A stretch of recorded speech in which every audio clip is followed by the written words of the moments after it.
Hi, we did our automation assignment and we're from a particular group. So I'm Sophia and our group mates are Ikmal, uh, Juliana, and Shamimi. So we'll be talking about a problem statement that we've been given. Next slide. So manufacturing companies often face the problem of logistics. So how do they manage their company and make sure that their potential sales are maximized compared to their expenses? So the way they do that is they want to make sure that they're not over capacity or under capacity, so that their output is able to meet their potential demand. So we've been given a problem where a Putra bearing company wants to increase their output and effective capacity from 84 products per day, and their uh, design capacity is 100 products per day. So how do we increase that? We have to look at a couple of different factors in order to increase that. So I'll pass it to the next person. Okay, next. Okay, thank you, Safia. Okay, for the first factor, the affect the production of a product in a company is the first one is a quality problem. It is important to indicate this factor because it will affect the firm, so it will be stay competitive. There are two tools for a quality management. First one is Ishikawa diagram.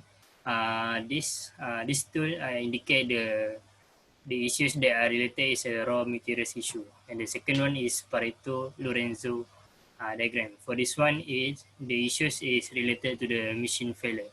So for the solution for the quality problem is the operator need to do a regular technical checks so that the quality problem will not become an issue. Okay, next. For the second factor is absenteeism. When the workers uh, doing this factor, it will reduce the productivity, and after that, it will affect the firm to pay the salary to the workers itself. There are several factors uh, that that lead to absenteeism. The first one is education leave, sickness leave, wedding, and also condolence. So for the solution for this factor is the employers need to reward the employees for showing up to work on time. Uh, it is indicate that the high salary can reduce the absenteeism. Okay, that's all from me. We'll pass to the next presenter.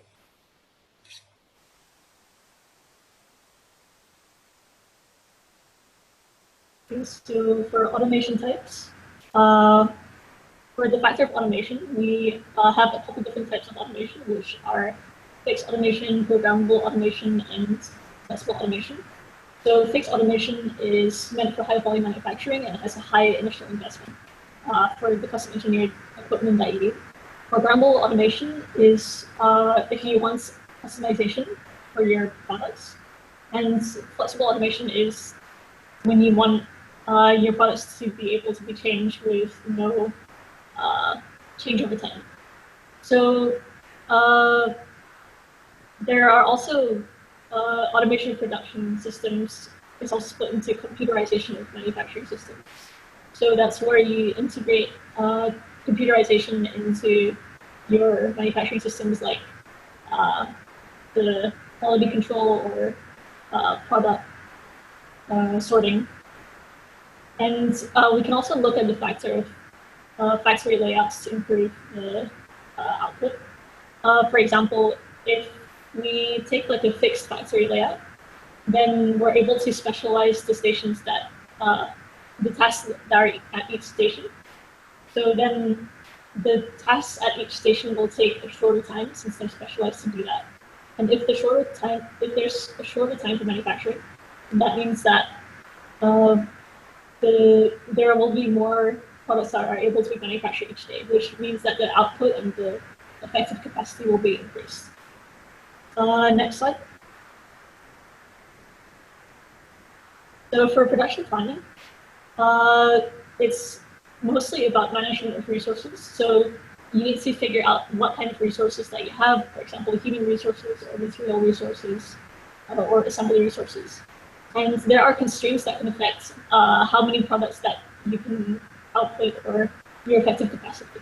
And these constraints are markets, resources, materials, finances, competencies, and policies. So mostly it's related to your material resources and your human resources, but it's also related to your skills and competencies that your workers have. So if they don't have the competency to finish the job, then there'll be delay in planning, and that will affect your production planning and when you'll be able to output the product. If you're able to streamline your production planning, then again, it will take a shorter time for your products to be produced, and then you'll have a better output. You'll be able to improve your output. So now I'll pass it to the next presenters for recommendations for case study. Okay, so thank you, Sophia. So I will continue for the recommendation. So this is the recommendation or what the organization need to do to overcome the difficulties and how an organization is struggling with these issues. So the first one is estimate the demand for the product. So this is will give you an approximate idea of how many things should be made in a given amount of time.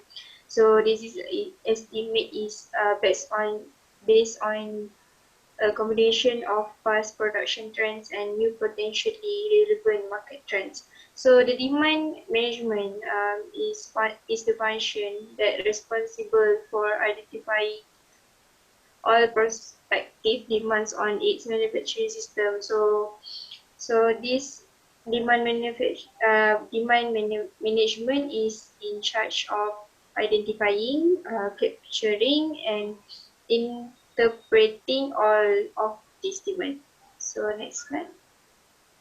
So demand management serves as a vital link between a company's external operations and its internal operations. So this operation in summaries include demands, which is the sales, forecasting, customer order promising, customer order management, and effective communication within and outside the organization.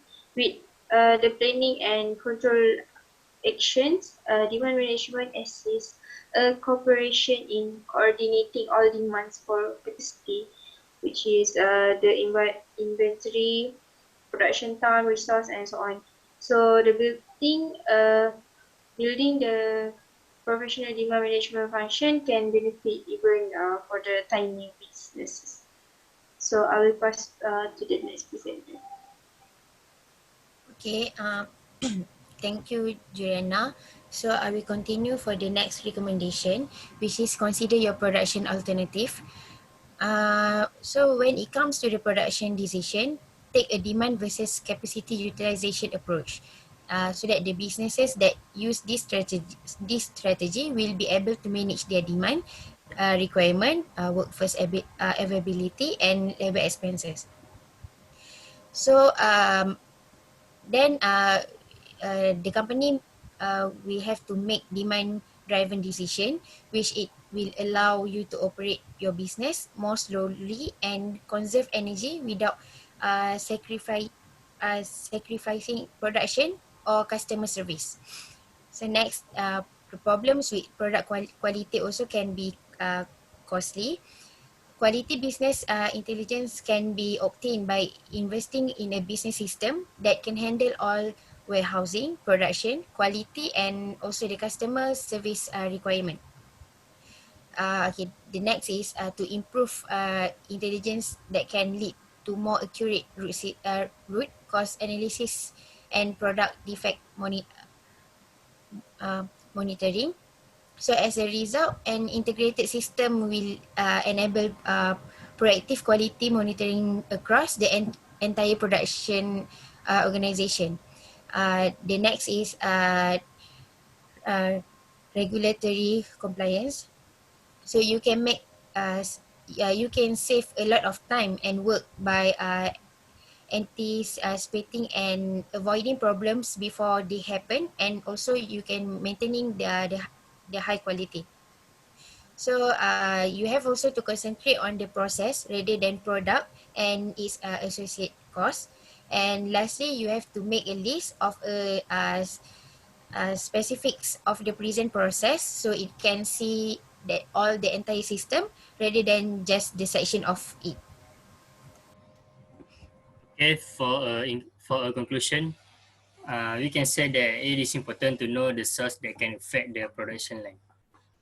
When the source can be known at an early stage, the proper planning can be done uh, in order to increase the production line.